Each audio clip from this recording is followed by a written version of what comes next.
Impro Theater and the cast and crew of this online performance would like to take this time to honor the indigenous peoples of the ancestral and unceded homelands we each inhabit, and to consider the legacy of colonization. In Los Angeles, we pay our respect to the Gabrielina Tongva peoples. Impro Theater supports the promotion of an anti-racist world, where we recognize diversity, equity, and inclusion as central to our values. We are listening, learning, and growing. We invite you to join us in taking action wherever we can to create a more just world.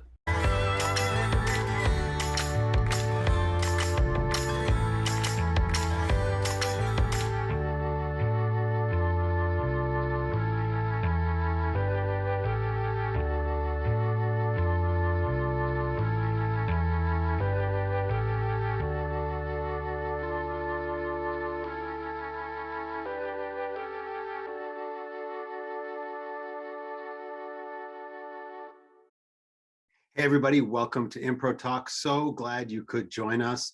Hey everybody, thanks for joining us for Impro Talk. I'm Mike Rock. Today, part two of our conversation with Sonder, and when I say our, I mean my. So people love Sonder, and you will too. Let's hear some reviews. Highly recommend this improvised podcast. Is really fun and magical. If you want to be delighted, this is the podcast for that. I was captivated by the series. It left a big smile on my face. The episodes are so whimsical, and I love the premise. A huge fan. Keep them coming. I highly recommend making this podcast part of your routine. If you enjoy listening to great improv, whimsical again. What a whimsical twist. Please welcome for part two of our conversation with the Sonder Ensemble, Sonder. Thank you, Mike. The check is in the mail. That joke was made last week, but I edited it out, I think. So, thank God. Yeah. Jeremy Hanna, Leanna Dindal, Susan Deming, Rick Stedman, Jeff Bowser. Thank you all for being here. I'm excited to continue the conversation with people who were here last week and to have the conversation with people who were not.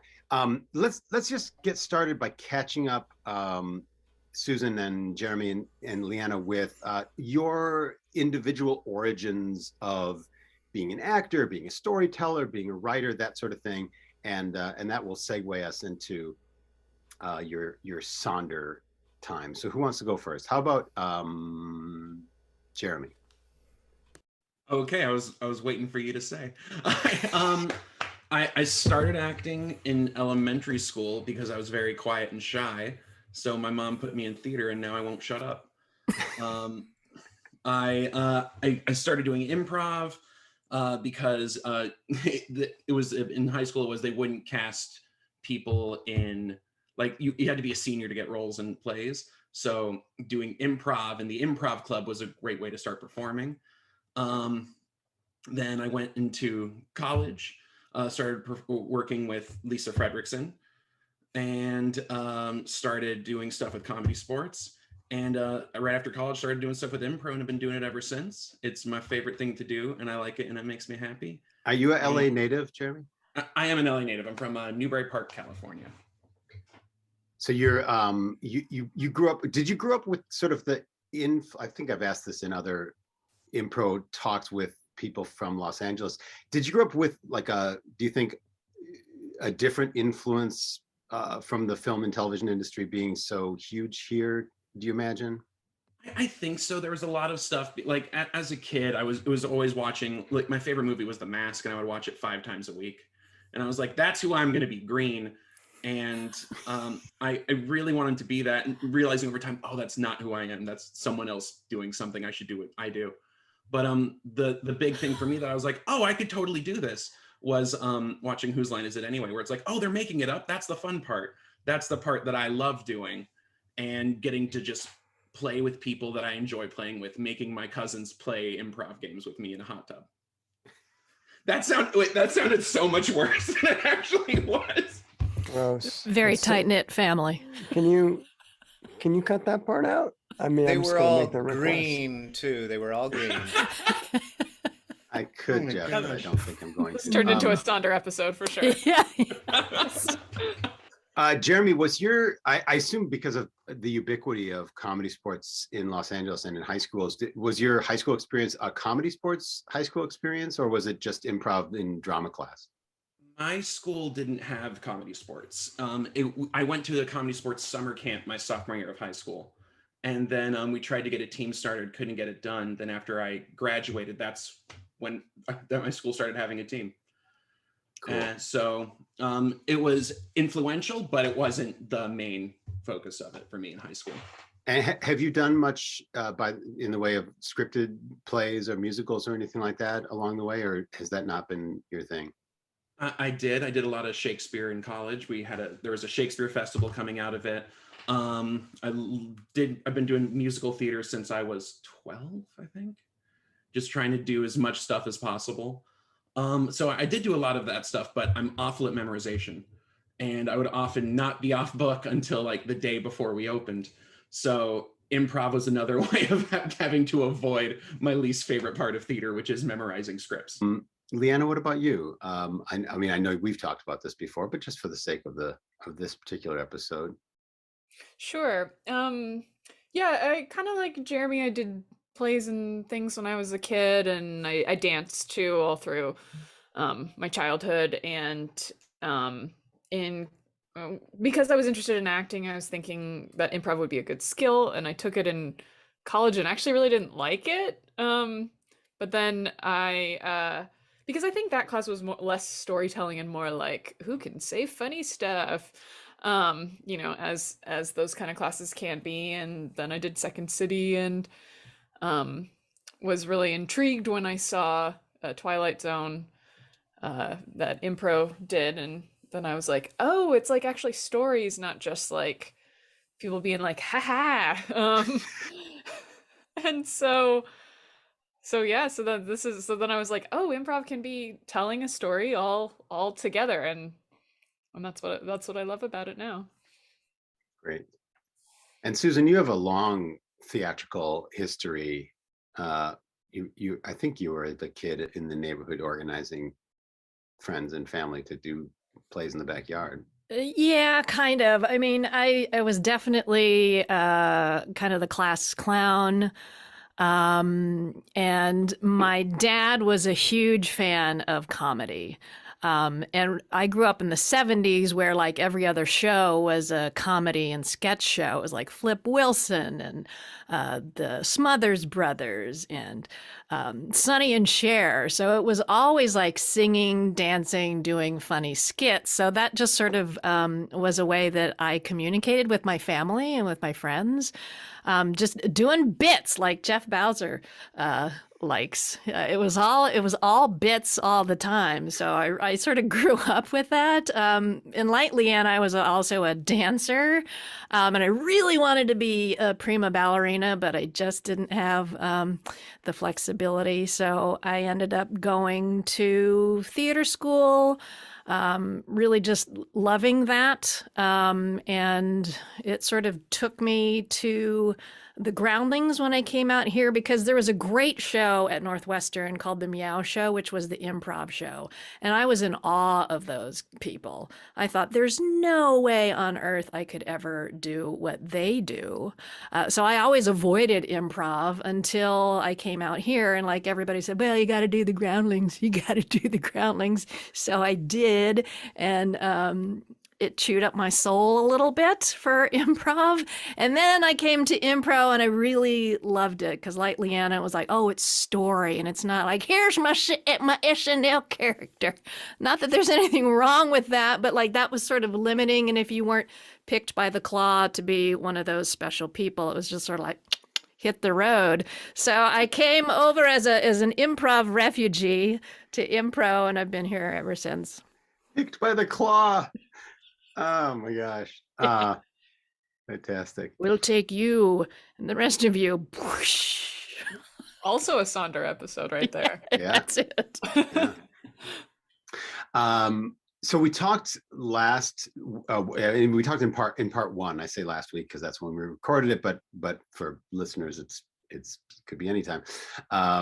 about Saunders' sort of overall or general influence or something, but let's go around the horn with just things that you liked as a kid in terms of like TV shows, movies, books that you could conceivably say were influential in how you approach what Sonder is.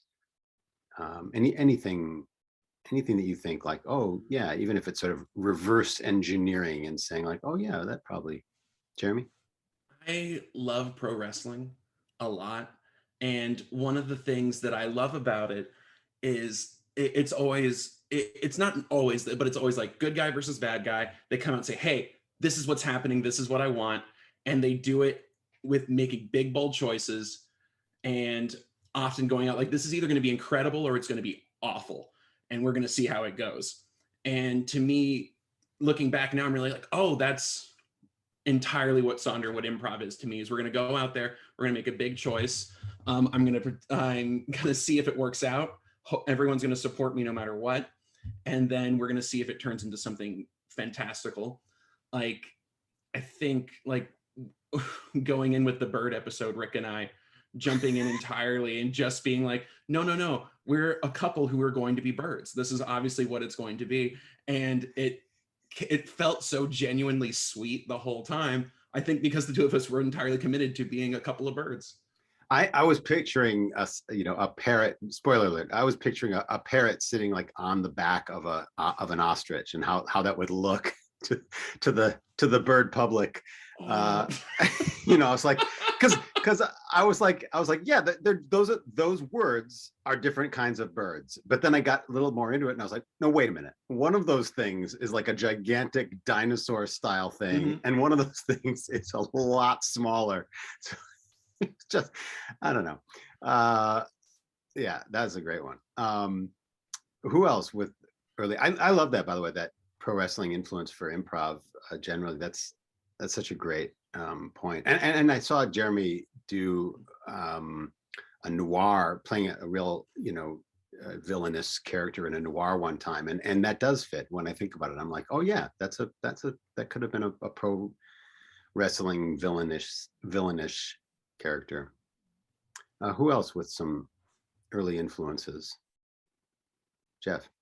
I grew up watching Twilight Zone and being an enormous fan of Twilight Zone and old, like Leave It to Beaver, things like that, watching those reruns. I grew up watching cartoons as a kid, on Saturday morning, but Twilight Zone was so huge in my life growing up, and like reading lots of biographies on Rod Serling and where he came from, and his birthday is on Christmas Day, by the way. Fun fact. And now getting my daughter into Twilight Zone, and showing her my favorite episodes and that sort of thing. So I would say that was probably my biggest influence for me wanting desperately to do Saunders is kind of coming from that background. Yes, Twilight Zone looms very large in that respect. Yeah, for sure. Anyone else? I love the X-Files. Like, I watched the X-Files so much. And I feel like it is an influence in a way, although I know that this was said last week, but in Sonder, it's just, this is the reality, and the weird thing is the reality, whereas X-Files, it's obviously not, because otherwise you wouldn't have investigators checking it out. But I do feel like there's a connection, and me really liking that genre made me excited to do Sonder. Susan or Rick, any thoughts about early influences? Yeah, I mean, from a very early age, I was always looking for something else on our plane of existence. So I was always into like sea monsters, ghosts, aliens, all of that stuff. I love it. So Sonder could like literally be extracted from my DNA. I love all of this stuff. Like even as an adult, like now it's sort of my brain quest, my curiosity cabinet is open to like dark matter and parallel universes and just like weird stuff. Like I've always loved weird, wonderful stuff because I still think it might be true somewhere. And like the truth of our existence is even weirder than we can imagine. Like we just found out that there's a new type of black hole that we didn't know about. And like the James Webb telescope is going to show us more about the beginning of our freaking universe. So like I've just always been in love with the tale of the other since I was very, very little.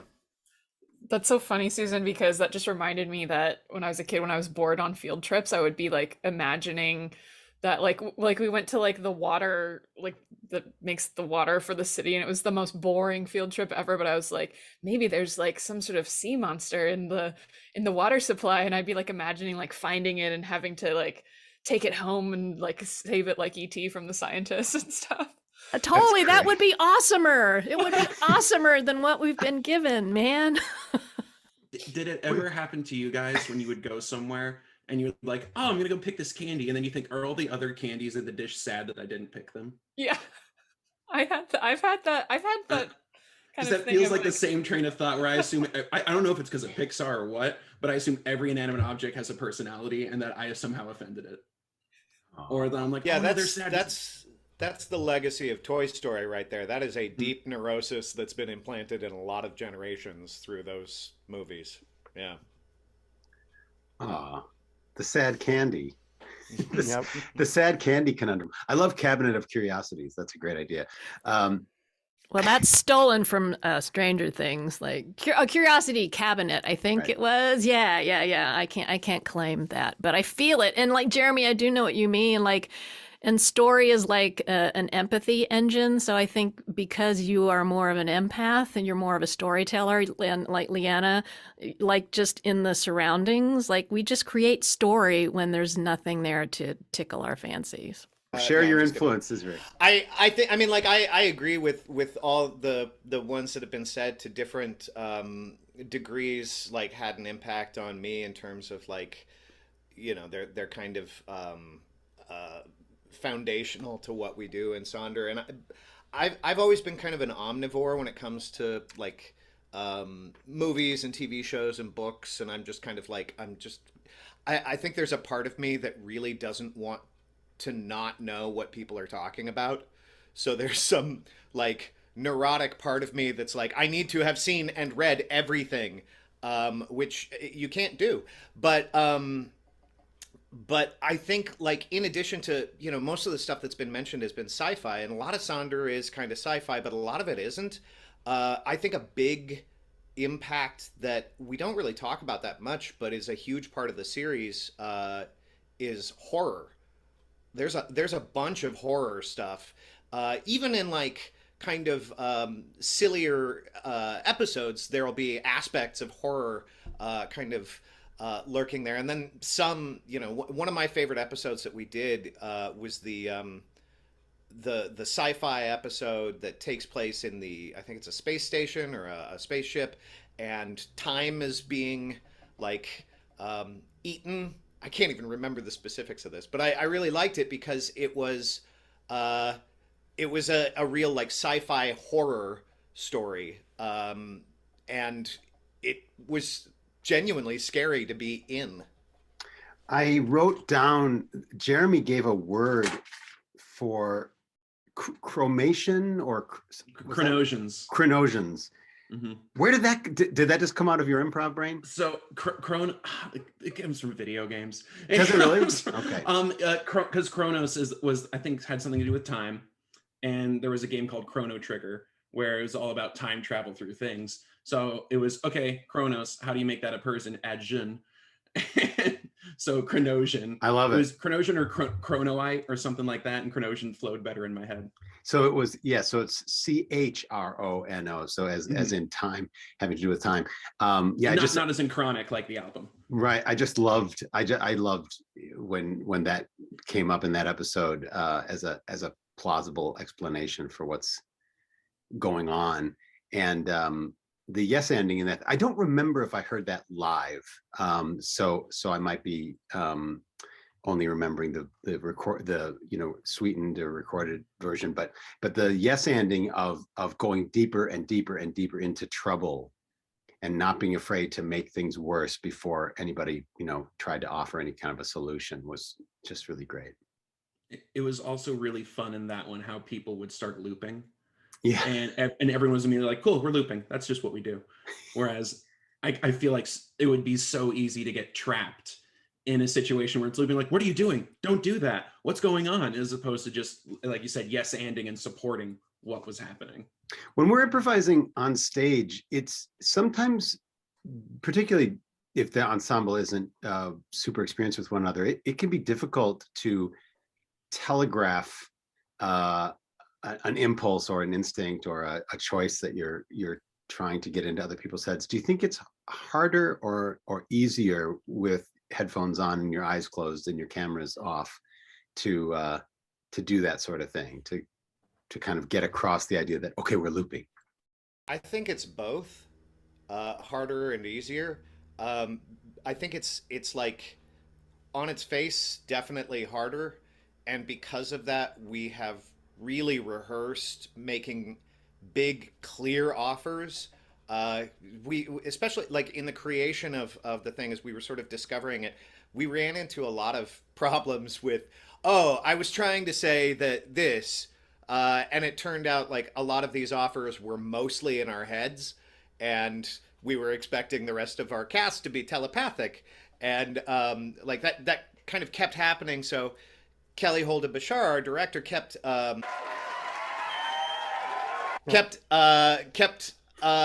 moving us toward like, all right, but be clearer, like plant the flag, like really clearly, state it. It's that thing of like, as improvisers, I think we all want to be subtle and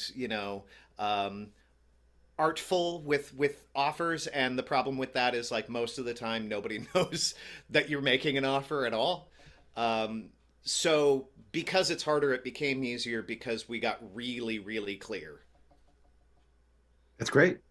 I hope you edit that, Mike. Oh man. I don't think I'm going to, but that's a great example of how narrative improv can present you with a problem, and being clear with your offers and bold can solve that communication issue. I also think that just doing Sonder has really just helped with those, like, strengthen those muscles, and even just being on Zoom has kind of strengthened different improv muscles, and we'd all rather be together in a room. But I guess a very small silver lining is that Sonder came out of this, and working improv in different ways has come out of this. Yeah, I've been excited to get back on stage to see how my work is going to have changed from having to plant those flags so overtly. Why don't we walk over here to the front window and that sort of thing, having to do that and seeing how that'll translate on stage. Yeah. I think it'll be very positive. I can only imagine it would be so much better to be clear than coy, I think, especially, when you're trying to tell an hour or a 2-hour story together. Who has favorite episodes that they want to brag up a little bit? Because you're about to embark on a new season, which is going to yield a whole new batch of podcast episodes. Who has some favorites? My two favorites are the Chronosians, the clock sci-fi time meeting episode that I can't. I think that's remember called Stuck. Is it called Stuck? Stuck. Thank you. Yes, Stuck. Stuck and Sonder Mom are my two favorites. There was one that took place in a museum that went through paintings. Mm. I wasn't in that one, but listening to it was just magical. Being like, oh, I know a painting, like hearing the actual descriptions of it. And I also, one of my favorite recent ones I was in was there was a ghoul and a piano. Yeah, man, I love that. That was a lot of fun. It was just so friggin' creepy. In general, I like to stay happy and keep things light, but that one I was like, no, we're going down a dark rabbit hole today. And it's the devil. And it was so much fun. Yeah, I was gonna say the ghoul and the piano one too was one of my favorites. And this one didn't become an episode, I don't think, but the one where the people were in the trees was like, being in that was like weirdly real to me. Like I was like seeing it all when we were recording it, and like world building wise, I liked that one a lot. This might be a little insider baseball, as they say. Is there a Sonder production rule about how many cast members have to be available in order to, go forward with recording? Or do you say like, oh no, we need to have at least 6 brains in the room to embark on an episode? I think we definitely have 6 to 7. And I think because we all love it, I don't think we've ever had a time where it's been like, dude, there aren't enough people in the show. It's more like, if there's an extra show, I'm happy to go in for it. So I think we're pretty lucky in that regard. But I think 6 to 7 brains is kind of the sweet spot for us. Yeah. I think we've had like 2 or 3 where we had 5 people, but but otherwise, for sure, like people are usually like, oh, do you need to sit out? Could I come? Like, I feel like once you get above 8, especially with a no visual component, it starts to get a little scatterbrained, where it's everyone trying to throw, everyone throwing an idea to see what sticks, and they all try and make them stick. And but I'm also now very intrigued at a 2-person Sonder show and what that would look like. I think it would just be Waiting for Godot. I don't know for sure, but I think it could be very interesting. We'll do that for Halloween. We'll do Sonder Fun Size. Talk a little bit about the difference in, I guess, both your experience and the listener experience of live versus the final product version. What is that like as a creator to have done an episode and then hear the edited version? I was gonna say it's kind of, the process is cool to me because I'm a writer, and there are times where I'm just like sitting there and just like staring at the screen and the cursor blink and write 2 words in an hour. And I think this is sort of the best of both worlds, where it's like improvised and just the the hits are coming and the ideas are coming out, and then we have the chance to kind of fix it up and polish it up later. Yeah. For me, it's interesting because I always forget what the shows are. So when you're asking, what's your favorite show? I was thinking the museum one, but I forgot all about the eating time, and I forgot all about the one with the gremlin and the piano and all that stuff, So for me, it's an opportunity to actually listen to the story as opposed to be in the story. And I usually listen with my 11-year-old daughter because she's like an enormous fan. So getting that perspective as well is really huge, because she picks up on stuff that I don't pick up on because I was in it. And then I don't pick up on because I'm listening to it and then referring back to how it was when we recorded it, or if I wasn't recording it. And then I get like that third perspective. So it really is interesting to see the evolution along the process, and then to see someone who has no idea about any of the process get to watch that as well. Surely you wouldn't have forgotten about the teachers who had to live at school and do their laundry in the pool.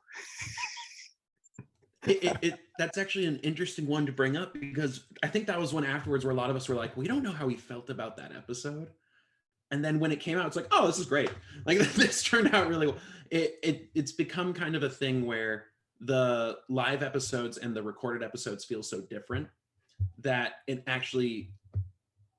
I became a fan of the podcast, because I'm like, oh, cool, I get to listen to this episode. I don't know what it's going to be. And it's a lot of fun getting to hear something and hearing it as an audience member, as opposed to just watching it, like you said earlier, inside baseball. Where like, okay, this is what was going on here. This is what was going on there. It's a new surprise for the cast. When you're listening, have any of you heard a moment and remembered something that happened sort of behind the scenes that, like somebody cracking up? Not really. I think because we're going live and for an audience, so it's still a show, so we don't really stop, I don't think. I can't think of a time in rehearsal where we may have done that. Probably not. There We was had. Go ahead. no, go ahead, Rick. We had there was an episode where somebody lost internet while oh, that's right, it was Jeff. Yeah, what was and it worked, like you came back in and we worked around it. Actually, I think it happened multiple times. Yeah. Thanks. Yeah. Thanks, Rick. Yeah. We have bad No, internet. not Thanks a not lot. with you. Yeah. Not with you. I think it Whatever, happened with dude. other people. Can you cut that part out? Oh my No. God. Mm-mm. Spectrum. No, So it did happen sensitive. with me for at least once. And in that case, somebody picked up my role. And I want to say it was Jeremy, but somebody was, started yeah. playing, somebody started playing my role. So when I came back, somebody had written in the chat, Well, I tried to Jeremy's you jump now, in. or whatever. Yeah. I tried to jump in as a totally different character who was it was like the kids getting sucked under the bed or something, and I tried to jump as a character. They just labeled me your character. I'm like, cool, that's who I am now. Yeah, right. I am Jeff under the bed. Yes, that's what it was. Yes. Yeah. And it There was was really another fun. one. There was Yeah. another one where it was Rebecca or Gail was in I think I was in the scene with them, and whichever it was lost internet, and I was like in character going like, "Are you there? Where did you go?" And it like became the thing was like this character just vanished. I don't remember any specifics, but in my memory it was great. And I think there was one time too where Rebecca Lohman, she came on and she sounded very tinny and robotic, and it just became, cool, you're a robot. This is what you are. And she's like, okay, I guess I'm a robot. I don't understand why you're saying that. We're like, no, you are a freaking robot. Actually, that happened to Susan too. Do you remember that Season 2? Where it was like, I thought you were playing like an old woman voice because it was like this, and then Oh, was you're it? like, I wasn't trying to do that. It was like the internet. It was Zoom doing that. Oh, really? Oh, how Yeah. funny. Yeah, it's great. Any happy accident, I think we have enough of a shorthand with each other that it just becomes an offer, and it's kind of delightful. Like, it's never like, oh crap, we lost Jeff. It's like, well, keep going. So that's been really fun to play with. Can you talk a little bit about the benefits and drawbacks of not having to be live in person on stage? Traffic.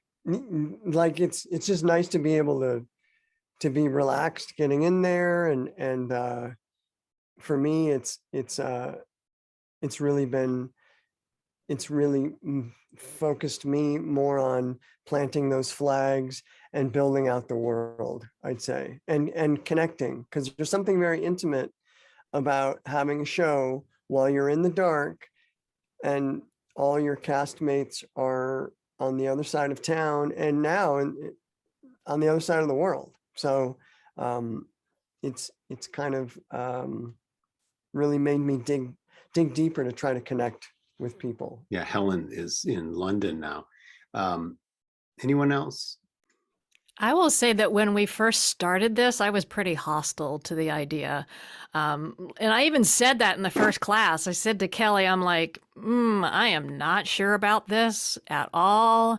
It makes me uncomfortable because I think as an improviser, I tend to be very physical. And so much of what I rely on stage is physicality. And I was like, you guys, I'm really scared about this. I don't know how it's going to work. I don't understand how we create the environment, because so much of that is also what we do on stage. Like, we create the environment through object space work. And like, if we know we can actually physically feel if someone is going to come on, like their energy, we know that. So like, how do we get that energy? And in a time when we're like so far away from each other, that idea just really felt like kind of awful to me, to be honest.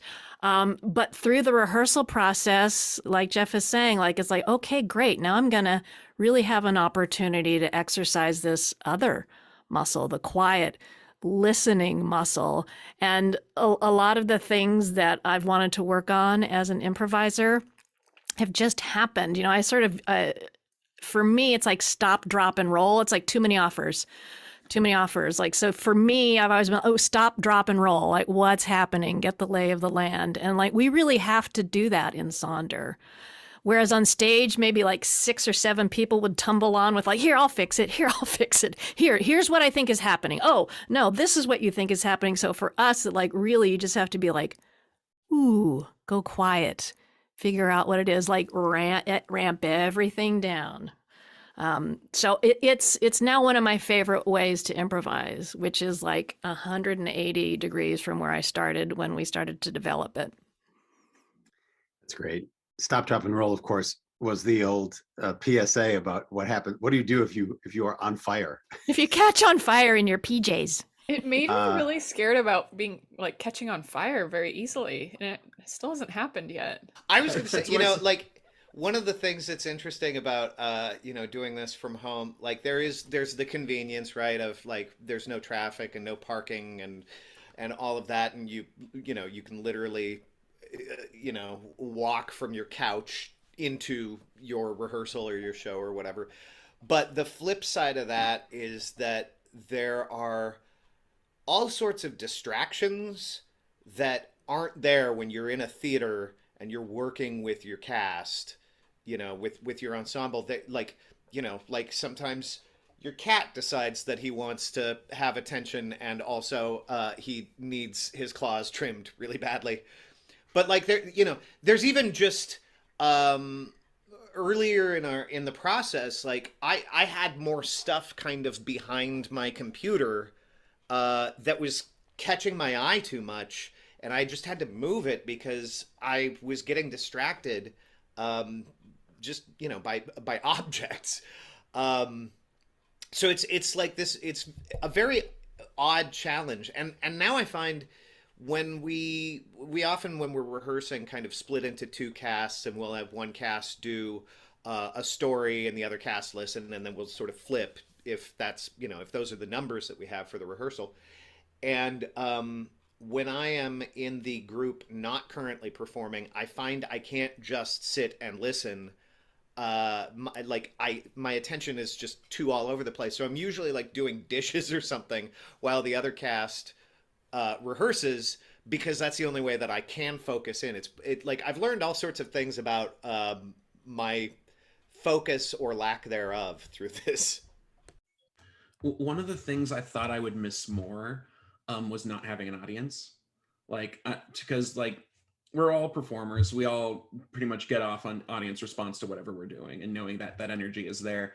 But by eliminating that, we're no longer playing to them. We're no longer trying to do what we think is like, oh, this is going to get a reaction, or, oh, they liked that, I'm going to do more of that.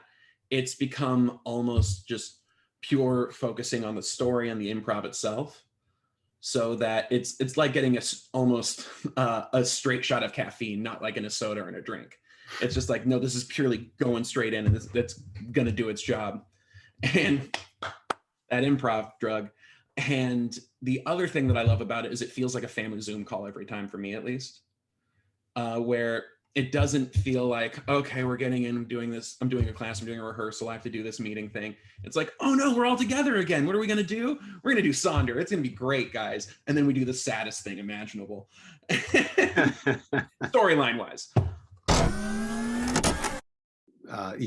One can't help but try to pick out influences. Do you think that once you started doing Sonder, you started to feel influences of, like Jeff said, Twilight Zone, or like Leanna said, X-Files? Did you start to feel like, oh yeah, actually what we just did, that kind of had echoes of Black Mirror or something like that? There have definitely been, yes. There have definitely been times when all the genre stuff we've been doing is like, oh, we just started off with Chekhov. Like, we're just doing Chekhov. And I don't think it almost feels like it's a cheat sheet of things we can pull from, where excuse me, where it's like, okay, oh, this is what happens here, so I know how this archetype fits in. We can see how it changes, we can see how it moves forward.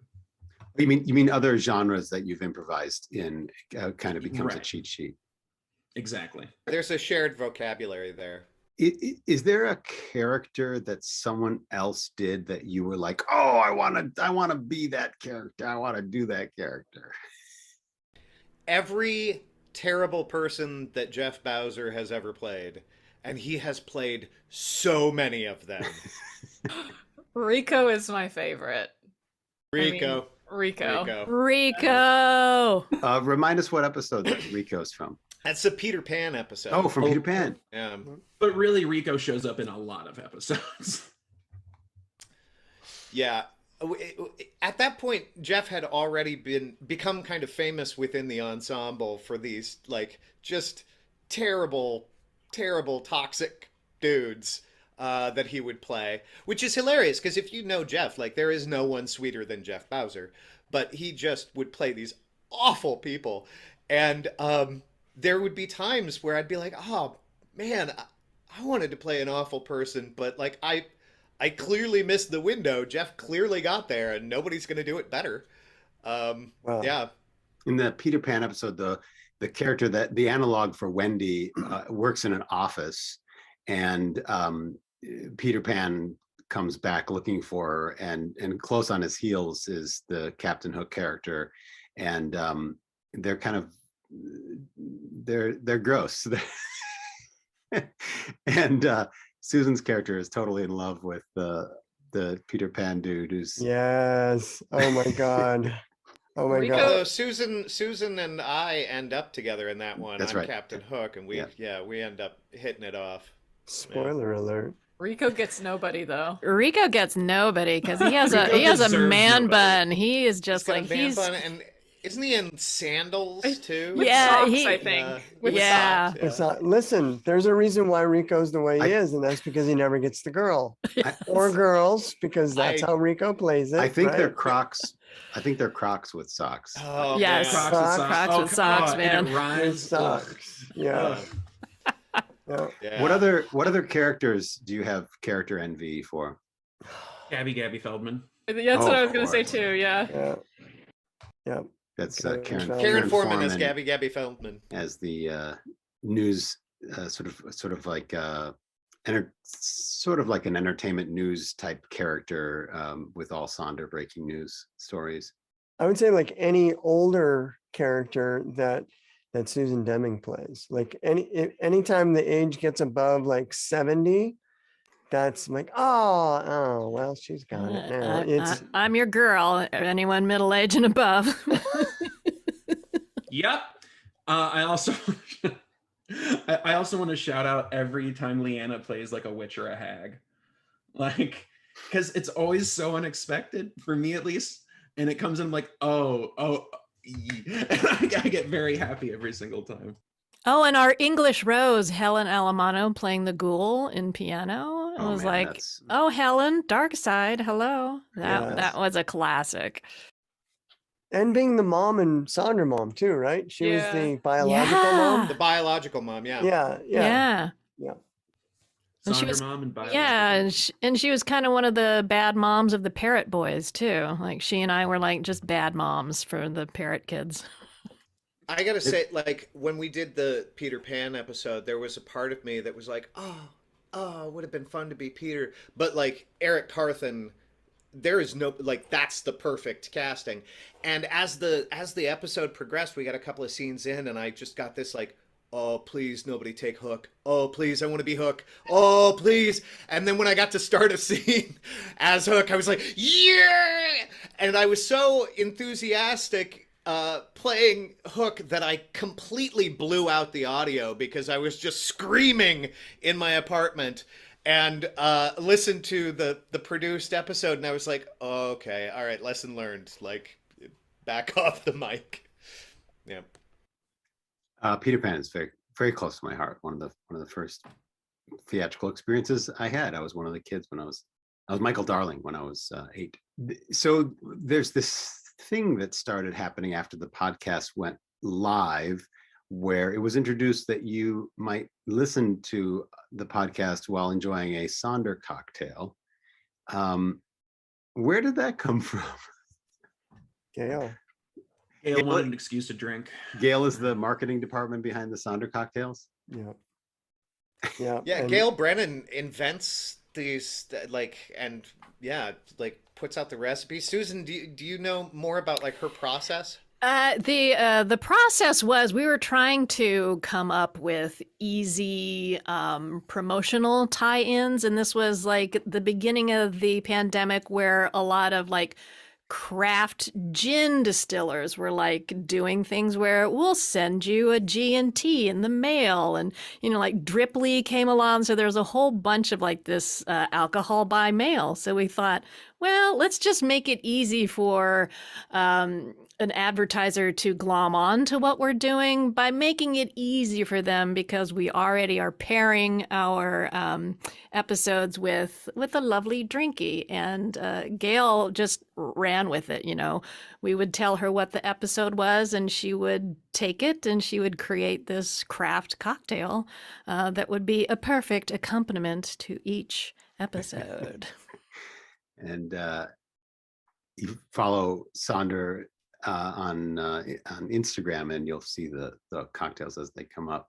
Has Sonder yielded, because of its accessibility maybe only, but has it yielded for you personally more attention from friends and family who may have rolled their eyes hearing you pitch yet another improv show that you were doing or play that you were in? Well, it is easier to, if someone has been asking about me doing improv, I can send them the podcast or specific episode. That does make it a lot easier than somebody having to make a specific time to watch a show. It's also a lot easier pitching like 15 to 20 minute segments than being like, no, drive to LA, watch my hour-and-a-half show. You're going to enjoy it. Also, maybe I'll talk to you afterwards, or if not, I'll just be hanging out at a bar with my friends. Like it's a lot easier to be like, share. There you go. Also, we have like the Sonder superfan is Jeff's daughter.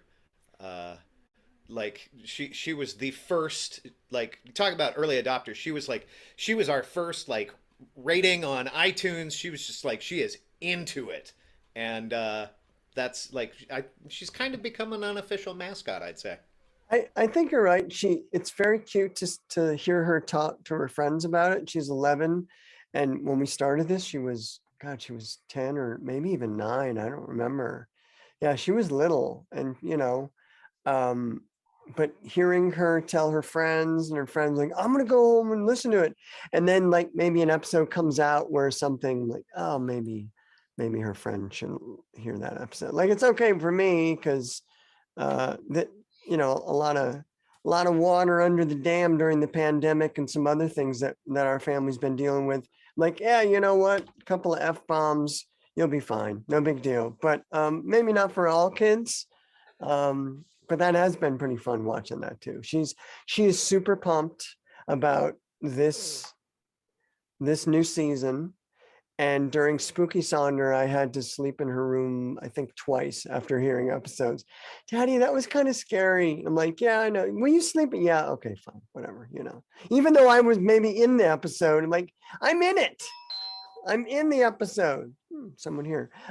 So yeah, that might happen during this next season too. Who knows? What does she say? Sorry. Oh no, go ahead. I was going to ask Jeff, what does she say, like, when she talks to her friends? Like, what does she say she likes about it, or? She says it's cool, right? And she says it's kind of creepy and weird. And then she'll mention Twilight Zone, and then they all look at her like she's got like a hand growing on her head, because what kid watches the original Twilight Zone when they're 11? But then she'll say, like, last week's episode, it was about Peter Pan, but it wasn't like the story of Peter Pan. It was like a different kind of Peter Pan. And this other episode where people lived in the closet, that was kind of scary. So maybe don't start with that one. And she loves to tell everybody that I'm a real jerk whenever I play somebody. So I'm like, and they're all like, oh, that's really nice to hear. Like, you have to listen, I guess. So basically, Jeff, you're the cool dad who's like, yeah, I'll let you watch Friday the 13th. Come on, we're gonna watch this together. No, can I tell you something? We had a friend that does not have kids babysit our kid and then one of her friends and let them listen to like a really spooky podcast and totally screwed my kid up. So no, I will not let anybody watch Friday the 13th when they're 11. No. All right, kids, it's time for Eraserhead. What I love is it, but it's kind of the perfect age because even our suggestion comes from the mind of an 11 or 12-year-old. So it's kind of perfect that her age group is drawn to it. And Eric Carthen created a hashtag for us called 6 Seasons in a Movie. And I personally think that some of the stories we have already published would make wonderful graphic novels because it really does sort of tap into, when you're 11 or 12, you're not a kid anymore. So you're right on the cusp of getting out and figuring out what is in the world. Things aren't magical. That probably Santa Claus doesn't exist, but you hope he does. So if you're like me at that age, you're like, well, I'm still going to look for ghosts and see monsters. And like all of us, we're still going to hope that this is true. So it's kind of perfect that Eiley is just like, oh, I want this because it's sort of built for her. It comes out of where her mind is developmentally at that age. I love that. Yeah, there's a lot about like, Harry Potter and magic and like you said, ghosts. And still being open to that. So yeah, I excuse me, I would agree. I think, in fact, we've talked about this a little bit about maybe even marketing it a little bit more towards kids or maybe softening some of the episodes. But I think as it is right now, I feel like for her age, especially for middle school too, I feel like it's a good fit. Yeah. Yeah, it's a little bit of good, safe danger. Yeah. Yep. Except for your character in Colors. I'm not sure that that's good for her. Yeah, well, she heard that one. She's like, Yeah. Daddy, you played another bad guy. And I'm like, that's right. Don't forget it. The initial prompt for a suggestion when Sonder is doing a live show is, what did you believe as a child that you now know is not true? Just to catch up the audience, there was an early reference to Spooky Sonder. That was a special small run of performances centered around Halloween. What did you believe as a child that you now know is not true? The one for me that I think we did a rehearsal with was, I thought I grew up in Newbury Park. There's a bunch of mountains near us, like little small mountains, and I thought driving by in Ventura County that all of those used to be giants that have since like fallen asleep or died, and then everything grew around them. Wow, that is fantastic. I love it. Literally fantastic. We've used a lot of our own for rehearsals. So I'm trying to. I had one was that if you dig like an inch or two into the dirt, you would find fossils. Like there's just fossils, just waiting, just like right there for you, and also that like quicksand is like kind of all over the place. That was definitely a thing. Aaron thought that too. I remember you bringing that up in a rehearsal and her saying, oh yeah, like during the late 70s, quicksand was everywhere. Yeah. Yeah, we did a rehearsal of one of mine too, which was, I was really scared of bears and thinking that bears could like come inside your house. Do you remember that? And I lived in the suburbs, so I don't know where this came from, but that bears were like a real big threat. Yeah. Yeah, we used this in a rehearsal too, but your hometown is always in danger of being overrun by motorcycle gangs. It was a pretty good improvised episode. It just needed It really was. It was really close to like making it. We just had way too much going on, I think. If we took out one thing and then we're like, then it would have been What was the suggestion that night soccer came from? Do you guys remember? Yeah, night soccer came from at night.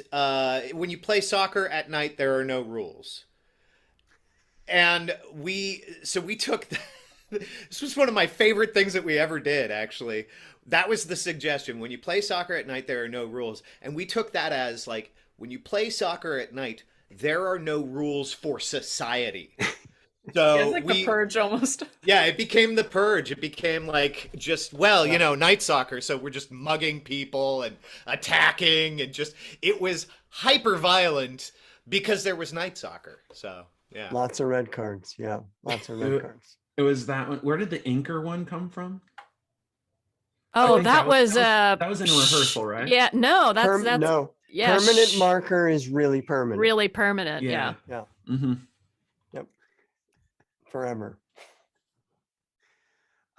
If there are people with children listening, what would you say the rating is?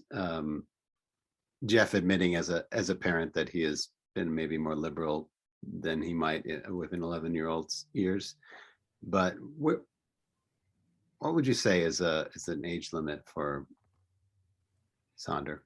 It's like an 80s PG, where Yeah. it's like it would be like, oh yeah, it's PG. Also, they're gonna drop 3 F-bombs sometimes, and there's a lot of dead bodies.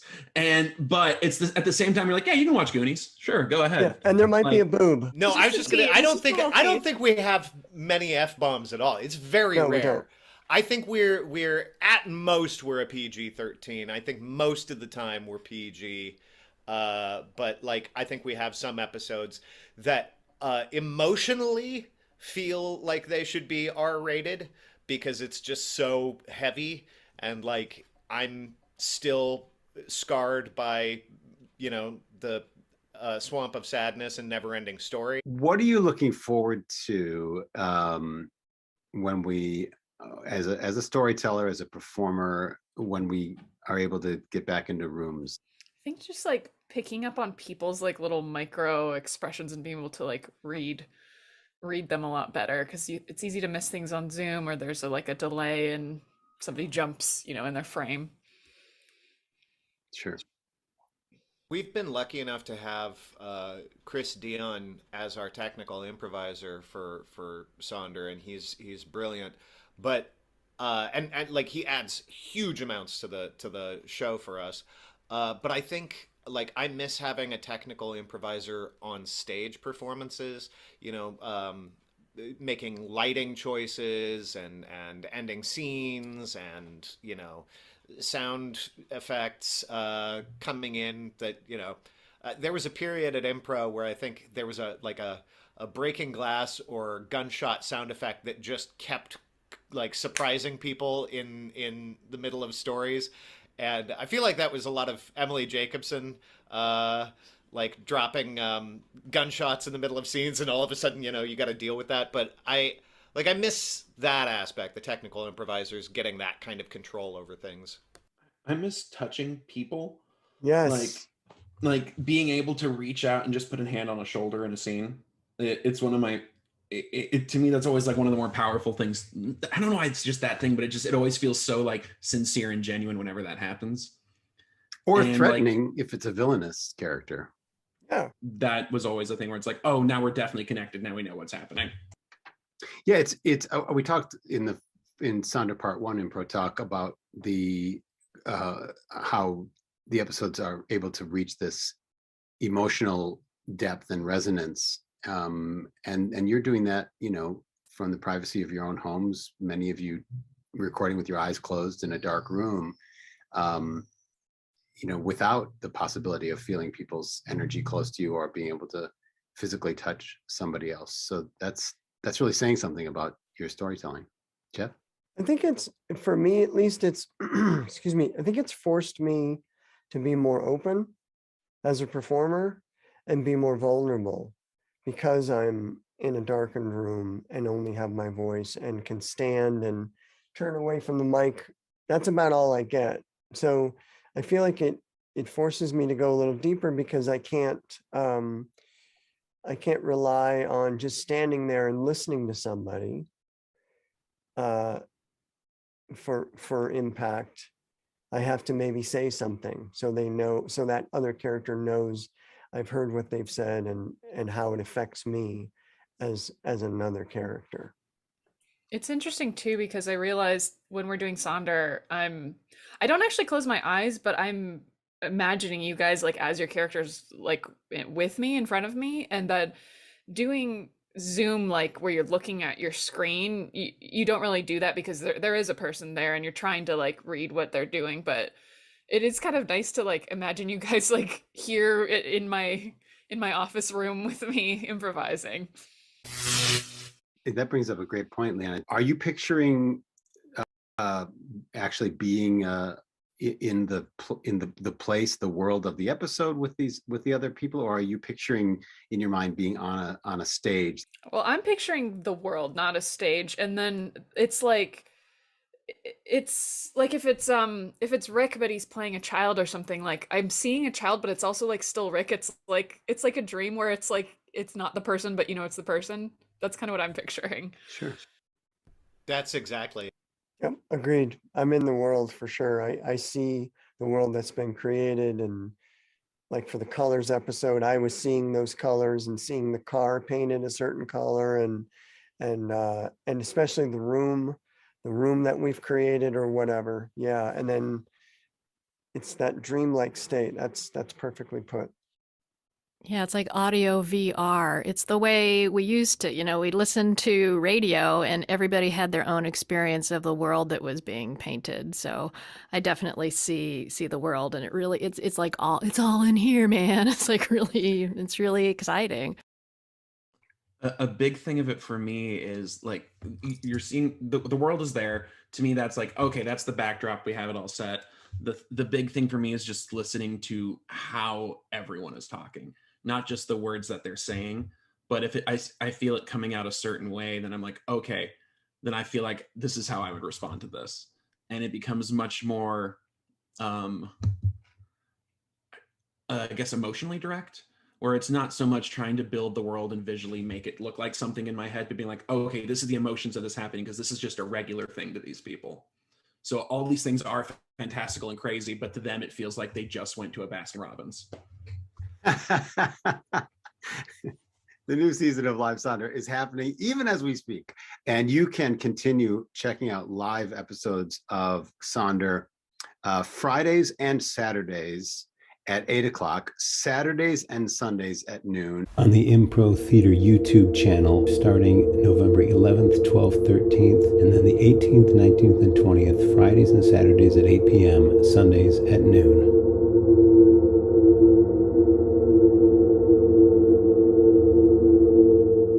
Right here on the Impro Theater YouTube channel. Thank you, Sonder, for being on Impro Talk. Thank you for doing your run on the Impro Theater YouTube channel. And thank you for being here for the excitement of a new run. Thanks, Mike. Thank you. Thanks for having us, Thank you, Mike. Yeah. Mike Rock, everybody. Mike Rock. Yeah.